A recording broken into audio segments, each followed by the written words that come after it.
mu Rwanda ubushinjacyaha burifuza ko urubanza rwa Paul Rusesabagina rwahuzwa n'urw'abandi bafunzwe bari mu mutwe wa FLN barimo umuvugizi wawo Callixte Nsabimana alias Sankara na Hermen Nsengimana. Ubushinjacyaha n'ubumara bw'ikirego mu rukiko buzasaba urukiko guhuza urubanza hamwe n'urwa Callixte Nsabimana hamwe na Hermen Nsengimana. Ni Aimable Havugiyaremye ni umushinjacyaha mukuru w'u Rwanda. Hagati aho u Rwanda rwerekanye abarwanyi 19 ruvuga ko ari abo mu mutwe wa Red Tabara urwanya ubutegetsi mu Burundi. Uganda ifite ikibazo cy'amaraso yo gutabara abarembye mu bitaro muri iki gihe cy'icyorezo cya virusi ya corona. Abanyamerika babiri n'umwongereza bavumbuye virusi ya hepatite C itera indwara z'umwijima nibo babimburiye igihembwe cy'ibihembo byitiriwe Nobel 2020 cyatangiriye uyu munsi ku cy'ubuvuzi. Perezida wa Afghanistan yageze ku murwa mukuru wa Qatar Doha aharimo kubera imishyikirano igamije kugarukana amahoro mu gihugu cye. Aya makuru n'ayandi twabateguriye ni mukanya ntimujye kure. Amakuru yo mu karere k'ibiyaga bigari, ubushinjacyaha bukuru bw'u Rwanda burasaba ko urubanza rwa Paul Rusesabagina rwahuzwa n'urw'abandi bafunzwe bari mu mutwe wa FLN urwanya ubutegetsi.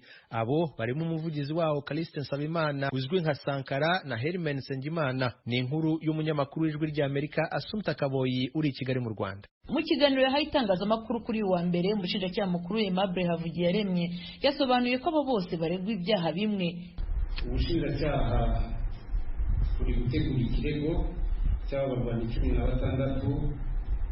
icyo kirego bukagihuza n'ikirego cya Rusesabagina kikaba ikirego kimwe. Ubushinjacyaha nibumara kugeza icyo kirego mu rukiko buzasaba urukiko guhuza uru rubanza hamwe n'urwa Callixte Nsabimana hamwe na Hermen Nsengimana. Turizera ko aba bakekwaho ibyaha uko ari 19 bazaburanishirizwa hamwe.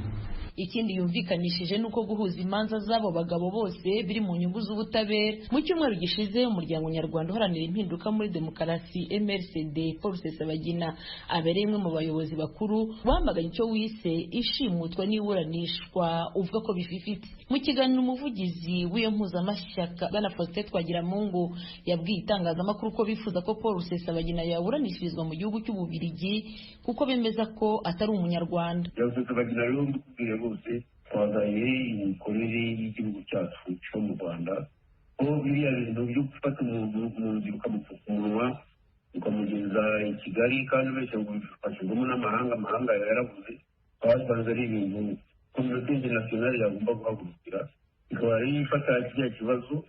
Ikindi dusaba ni uko Rusesabagina yavuye mu Rwanda atarabya icyamamare, yavuye kuko atarasubiye kuhaba agira mu bindi bamuha ubwenegihugu.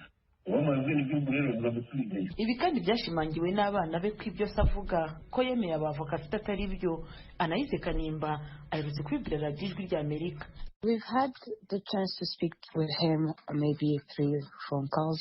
These phone calls have been difficult because they are very monitored and he cannot speak his mind because people are with him on the phone calls. The fake lawyers, David Rugaz and others probably in the room, police officers are in the room. So when we want to tell him about important things that can help him, we're not able to do so. Instead, we get pushback from him. He's speaking under duress, he told us he had medication issues and the doctors were giving him medication there. We well, we have our own medication we can give you through the embassy. And he said no. Aragira ati twagerageje kumuvugisha nk'inshuro 3 cyangwa 4 ntabwo byoroshye ko telefoni zirumvirizwa cyane. Ntashobora kuvuga icyo atekereza kuko avugira kuri telefone abantu bamuhagaze hejuru. Abanyamategeko yahatiwe barimo David Rugaza n'abandi baba bari kumwe nawe, abapolisi baba bari mu cyumba. Ntibitworoheye iyo twifuje kumubaza niba hari ikibazo gikomeye twamufashamo, ahubwo bahita bamutwambura. Iyo tubajije niba nta kibazo afite cy'imiti avuga ko abaganga bayimuha. Twamubaza niba hari imiti twamwoherereza tunyuza muri ambasade akaduhakanira. Umushinjacyaha mukuru w'u Rwanda yasubije abo bose bavuga ko batabariza Bwana Rusesabagina. Nagira ngo menyeshe ko ubwenegihugu bw'umuntu ukekwaho icyaha yakorewe mu Rwanda ntacyo bihindura kuba yakurikiranwa n'inkiko zo mu Rwanda. Ibi ngibi n'amategeko y'u Rwanda arabiteganya neza, avuga ko ku cyaha icyo ari cyo cyose gikorewe mu Rwanda uwagikoze yaba umunyarwanda cyangwa umunyamahanga akurikiranwa hakurikijwe amategeko y'u Rwanda. Icya kabiri ni uko kuba twatangira gukurikirana Paul Rusesabagina nta na rimwe icyo kibazo kigeze kigaragazwa mu ikurikiranwa cyangwa se no mu nkiko. Icya gatatu ni uko Paul Rusesabagina afite ubwenegihugu bw'inkomoko kandi amategeko y'u Rwanda ku bwenegihugu arabiteganya neza. Uburyo bwonyine bwo kuba watakaza ubwenegihugu bw'u Rwanda ni mu gihe wabisabye hakurikijwe inzira ziteganywa n'amategeko. Uko ubushinjacyaha bukora ntabwo bukorera ku gitutu cy'umuntu uwo ari we wese. Icy'ingenzi ni uko ibyaha turega umuntu twarakoze iperereza rihagije kandi tugendeye ku bimenyetso tumaze kubona turizera ko ubutabera buzatanga. Ikibazo cy'uko Rusesabagina adakwiye kuburanishwa n'inkiko zo mu Rwanda cyagarutsweho ubwo Rusesabagina yaburanaga kwifatwa n'ifungwa ry'agateganyo mu bujurire mu rukiko rwisumbuye rwa Nyarugenge, asaba ko imyanzuro y'urukiko rwamuburanishije mbere yateshwa agaciro kuko yasobanuraga ko atari umunyarwanda ahubwo ari umubirigi. Urukiko rwisumbuye rwa Nyarugenge kuwa gatanu w'icyumweru gishize rwangiye ko ikirego cye kidafite ishingiro kuko atigeze yerekana icyemezo cyerekana ko yataye ubwenegihugu bw'ubunyarwanda. Rwanzura ko Rusesabagina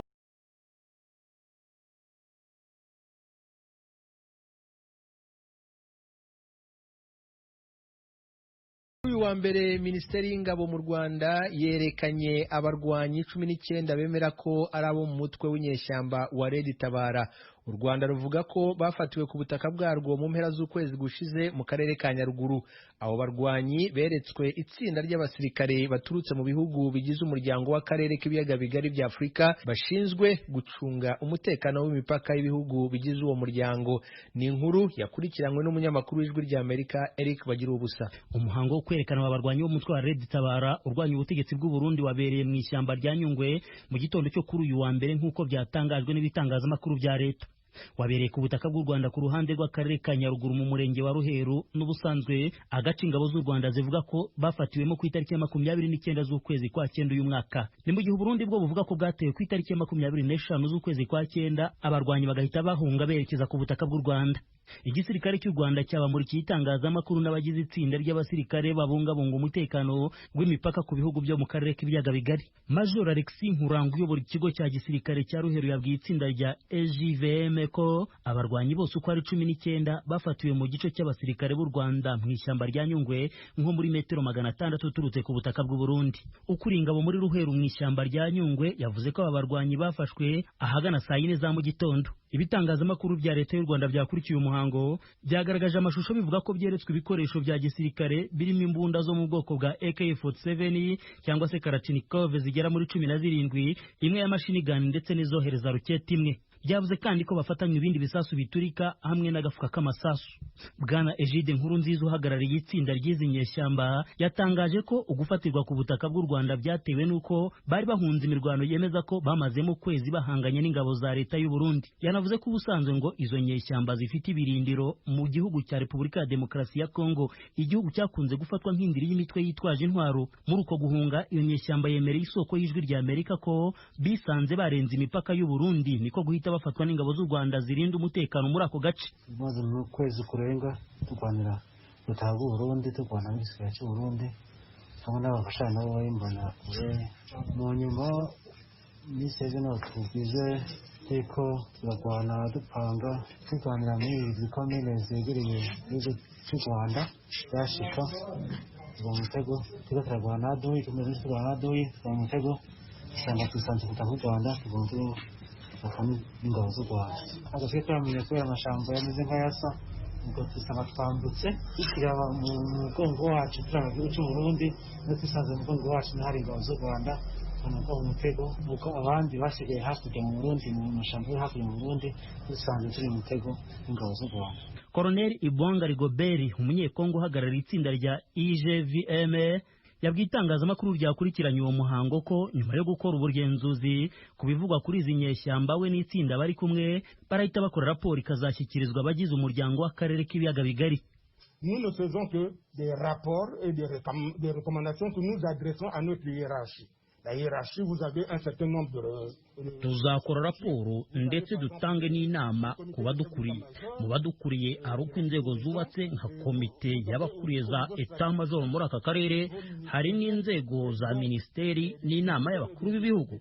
Ku rwego rwacu rero icyo dukora ni ubugenzuzi no gukora icyegeranyo tuzagishyikiriza abakuriye za etat major muri aka karere. Un rapport que nous allons adresser au président du comité des chefs d'état major qui l'enverra aux différents chefs d'état-major de la sous-région. Colonel Ibwanga Rigobert yasabye kandi inyeshyamba ziri mu mashyamba atandukanye muri aka karere k'ibiyaga bigari ko zakwitandukanya n'ibikorwa bidahwitse mu mugambi wo kubaka amahoro arambye. Nous voulons qu'il y ait la stabilité dans la région.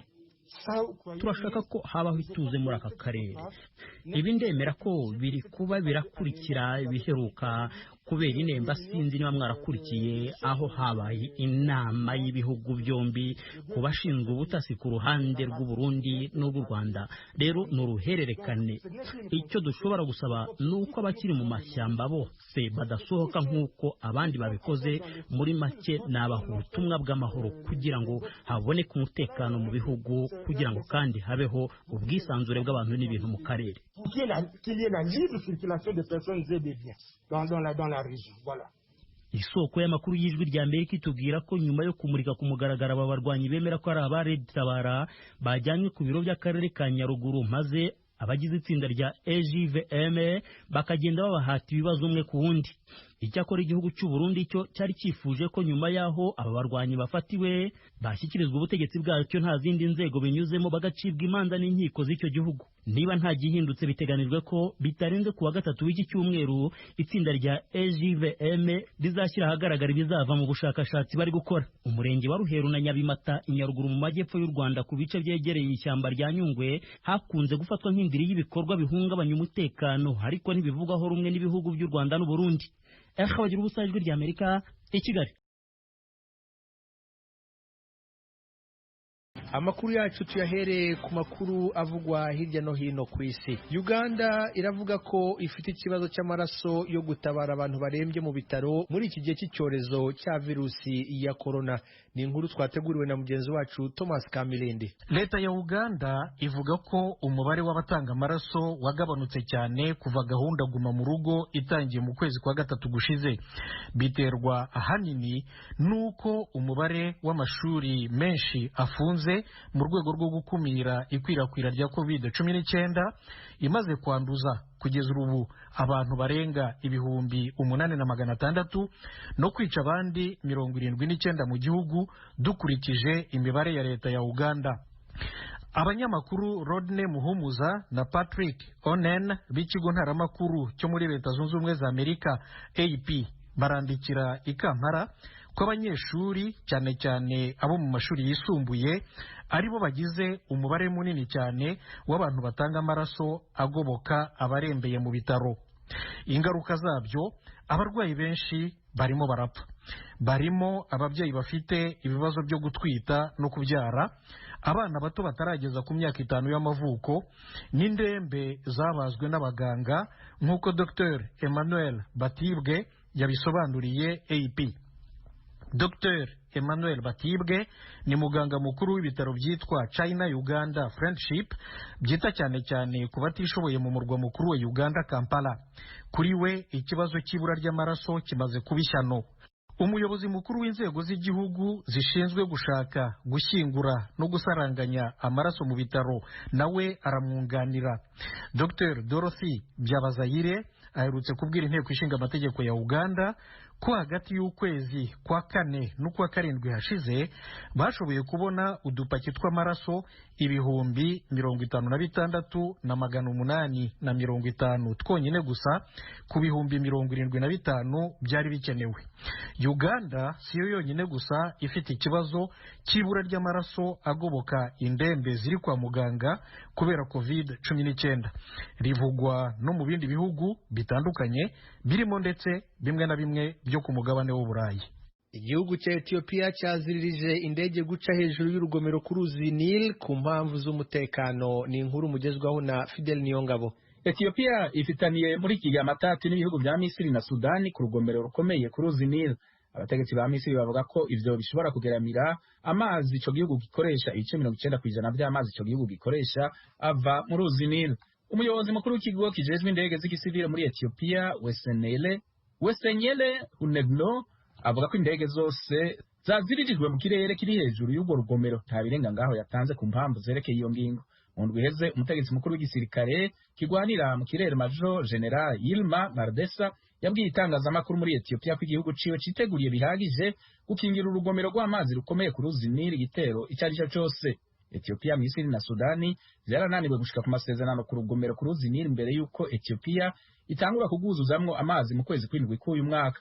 Urwo rugomero ruri mu mugambi wa Ethiopia wo kugurisha umuyaga nkuba hanze y'igihugu. Urugomero ku ruzi Nile ruri hafi y'ibirometero 15 ku rubibe Ethiopia ihana na Sudani ku ruzi Nile. Umuryango w'ubumwe bw'Uburayi n'Ubudage byaganiriye ibyerekeye imigenderanire y'ibihe biri imbere n'igihugu cy'Ubwongereza. Fidel Niyongabo abaha inkuru ikurikira. Umushikiranganji ajejwe imigenderanire w'Ubudagi Heiko Maas yabonanye uno munsi kuwa mbere na Michel Barnier, umutegetsi mukuru w'umuryango w'ubumwe bw'Uburayi ajejwe ibiganiro vyerekeye kuva ku Bwongereza muri uwo muryango. Babonanye kugira baganira ivyerekeye imigenderanire mu itazoza y'umuryango w'ubumwe bw'Uburayi n'Ubwongereza inyuma y'ikiringo c'agateganyo kizorangira ku itariki 31 y'ukwezi kw'icumi na kabiri muri uyu mwaka w'2020. Heiko Maas yabwiye abamenyeshamakuru ari kumwe na Michel Barnier mu nama mu gisagara ca Berlin ko ikiza c'umugera wa corona catumye gushika ku masezerano mu vy'ubudandaji mu kiringo c'inyuma y'uko Ubwongereza buvuye mu muryango w'ubumwe bw'Uburayi kibi kintu cihutirwa cane kurushiriza. Amenyesha ko ikiza c'umugera wa corona catumye ibiganiro bitoroha ko yamara ico kiza catumye amasezerano ategerezwa gushikwako mu buryo bwihutirwa kurushiriza. Umushikiranganji ajejwe imigenderanire w'Ubudagi Heiko Maas avuga ko yamara ico bashaka gushikako ari gukorana neza n'Ubwongereza mu kiringo kirekire kiri imbere. Amenyesha ko imiryango izoguma yuguruye ku bijanye no gukorana neza n'Ubwongereza. Abanyamerika babiri n'Umwongereza bavumbuye virusi ya hepatite C itera indwara z'umwijima nibo babimburiye igihembo cy'ibihembo byitiriwe Nobel 2020 cyatangiriye uyu munsi ku cy'ubuvuzi. Thomas Kamilindi adufitiye inkuru ikurikira. Abahembwe ni Harvey Alter na Charles Rice bo muri Leta Zunze Ubumwe za Amerika na Michael Hutton w'Umwongereza. Nk'uko ikigo Nobel kibitangaza, Harvey Alter afite imyaka 85 y'amavuko, yakoreye ubushakashatsi bwe mu kigo cy'igihugu cya Leta Zunze Ubumwe za Amerika cy'ubuzima, the US National Institutes of Health, kiri mu mujyi wa Bethesda muri Leta ya Maryland mu nkengero za Washington DC, umurwa mukuru wa Leta Zunze Ubumwe za Amerika. Charles Rice afite imyaka 68 y'amavuko, yakoreye ubushakashatsi bwe muri kaminuza Washington iri mu mujyi wa St. Louis muri Leta ya Missouri mu burengerazuba bwo hagati bwa Leta Zunze Ubumwe za Amerika. Muri iki gihe Charles Rice akorera muri kaminuza Rockefeller i New York. Umwongereza Michael Hutton afite imyaka 70 y'amavuko, yize muri California muri Leta Zunze Ubumwe za Amerika, nyuma ajya gutura no gukorera muri kaminuza ya Alberta muri Canada. Komite Nobel yabahembeye uruhare rukomeye bagize mu bikorwa byo kurwanya hepatite C itera urushwima, cirrhose mu Gifaransa, na kanseri y'umwijima, ikibazo kiremereye isi cyane. Kuri ubu buremere bwa hepatite C, OMS, ishami ry'umuryango w'abibumbye ryita ku buzima, ivuga ko abantu bagera kuri miliyoni 70 barwaye iyi virusi ku isi yose, mu gihe yica abantu 400,000 buri mwaka ku isi. Harvey Alter, Charles Rice na Michael Hutton bazagabana igihembo gifite agaciro k'amadolari arenga miliyoni 1. kubera icyorezo cya virusi ya korona. Imihango yo gushyikiriza mu biganza byabo abantu bazahabwa ibihembo byitiriwe Nobel byose muri uyu mwaka ntizaba uko bisanzwe ku itariki ya 10 y'ukwa 12 i Stockholm, umurwa mukuru wa Suwede. Bose bazabishyikirizwa mu bihugu byabo. Naho perezida wa Afghanistan yageze ku murwa mukuru wa Qatar Doha aharimo kubera imishyikirano igamije kugarukana amahoro mu gihugu cye. Ni inkuru tugezwaho na mugenzi wacu Diane Ninahazwe. Iyo mishikirano irimo impande zitandukanye zigizwe n'intumwa za leta ya Afghanistan n'abatalibani. Bikaba bitegekanijwe ko perezida Ashraf Ghani bahura n'izo ntumwa ziwe muri ivyo biganiro co kimwe na zimwe mu ndongozi z'ibindi bihugu. Umuvugizi wiwe yatanze no makuru atadondaguye amazina. Nta mubonano y'amara utegekanijwe hagati y'uwo mutegetsi n'uruhande rw'abatalibani. Abasesanguzi ba politiki bakurikiranira hagufi ivya Afghanistani batangarije itorokanizo ry'amakuru y'abongereza Reuters ko urugendo rwa Ashraf Ghani i Doha ari inzira yo kurondera gushigikirwa na Qatar mu mugambi wo kugondoza abatalibani ngo bemere haboneka amasezerano y'amahoro. Imishikirano igamije gushika ku masezerano y'amahoro hagati ya Afghanistani n'abatalibani yatanguye mu kwezi guheze kwa 9. Naho ariko abatalibani bayivugiyemo ko bifuza gutanga gahengwe, ahatari hake muri ico gihugu hakomeje kuvugwa ibitero vyabo vyahitanye baba abasivili, abasirikare ba leta nabo barwanya ubwabo. Kuri no wa mbere abajeje umutekano w'igihugu bakaba batangaje ko bombe yatezwe mu muduga igamije kwica buramatari w'akarere k'ubuseruko muri Afghanistan yahitanye abantu 8 ikomeretsa 30 barimwo abana. Nta murwi n'umwe witiriye ico gitero, ariko aho cyabereye na karere gakunze kuvugwamwo intagondwa ziyitirira idini ya Islam n'abatalibani.